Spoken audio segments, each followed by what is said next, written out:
वाराणसी की गलियों में सुबह की पहली किरण धुंध के पर्दे को भेदने की कोशिश कर रही थी।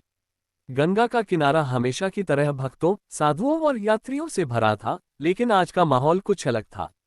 धुंध इतनी घनी थी कि दशाश्वमेध घाट की सीढ़ियां भी मुश्किल से दिख रही थीं।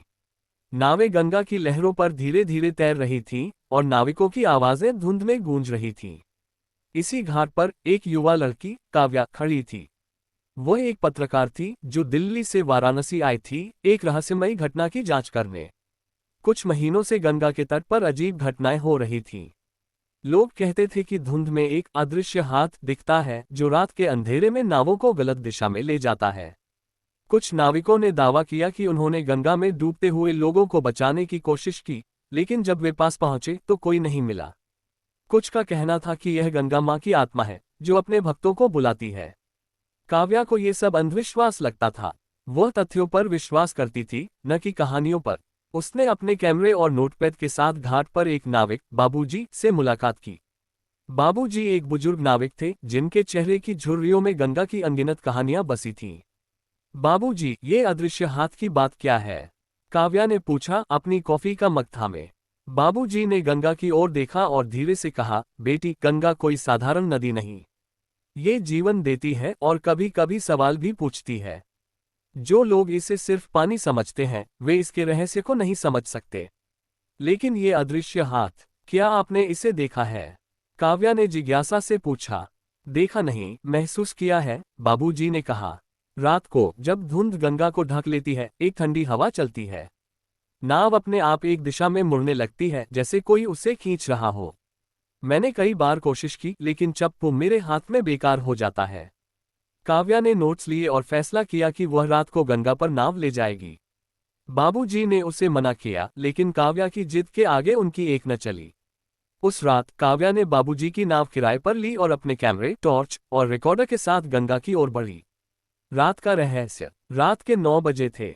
गंगा का पानी काला और शांत था। धुंध इतनी घनी थी कि टॉर्च की रोशनी भी कुछ फीट से आगे नहीं जा रही थी। काव्या ने नाव को धीरे धीरे चलाना शुरू किया। बाबूजी पीछे बैठे थे, चुपचाप प्रार्थना मंत्र जपते हुए। कुछ देर बाद काव्या को लगा कि नाव का संतुलन बिगड़ रहा है। उसने चप्पू जोर से चलाया, लेकिन नाव एक अजीब दिशा में मुड़ने लगी। बाबूजी, ये क्या हो रहा है? उसने घबराते हुए पूछा। शांत रहो बेटी, बाबूजी ने कहा। गंगा हमसे कुछ कहना चाहती है। तभी काव्या ने पानी में एक हल्की सी हलचल देखी। उसने टॉर्च की रोशनी वहां डाली, लेकिन कुछ नहीं दिखा। फिर अचानक एक ठंडी हवा का झोंका आया और काव्या को लगा जैसे कोई उसका कंधा छू गया। उसने पीछे मुड़कर देखा, लेकिन वहां कोई नहीं था। उसका दिल जोर जोर से धड़क रहा था। बाबूजी, ये क्या था? उसने कांपते हुए पूछा। अदृश्य हाथ, बाबूजी ने गंभीर स्वर में कहा। ये गंगा का संदेश है।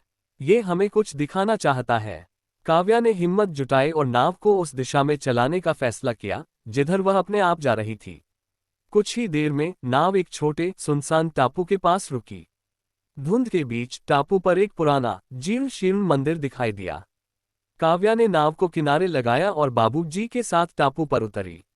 मंदिर का रहस्य। मंदिर की दीवारें टूटी फूटी थीं और उसमें एक पुरानी मूर्ति थी जो गंगा मां की थी।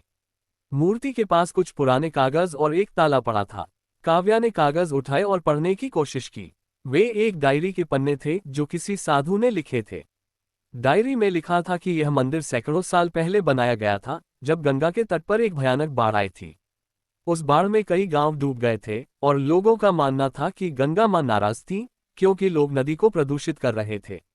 साधु ने लिखा था कि गंगा की आत्मा उन लोगों को बुलाती है जो इसके दर्द को समझ सकें। अदृश्य हाथ उसी आत्मा का प्रतीक था जो लोगों को गंगा के संदेश तक ले जाता था।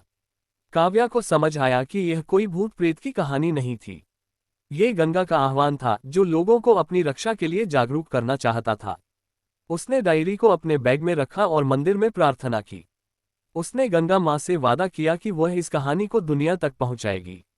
संदेश। अगले दिन काव्या ने अपने अखबार में एक लेख लिखा जिसमें उसने गंगा की स्थिति, प्रदूषण और इसके संरक्षण की जरूरत पर जोर दिया। उसने अदृश्य हाथ की कहानी को एक प्रतीक के रूप में इस्तेमाल किया जो गंगा की पुकार थी। उसका लेख वायरल हो गया और लोगों ने गंगा सफाई अभियान में हिस्सा लेना शुरू किया। काव्या ने बाबूजी को धन्यवाद दिया और गंगा के तट पर एक आखिरी बार प्रणाम किया। धुंध अब छट चुकी थी और गंगा की लहरें शांत थीं, जैसे वे काव्या को धन्यवाद दे रही हों।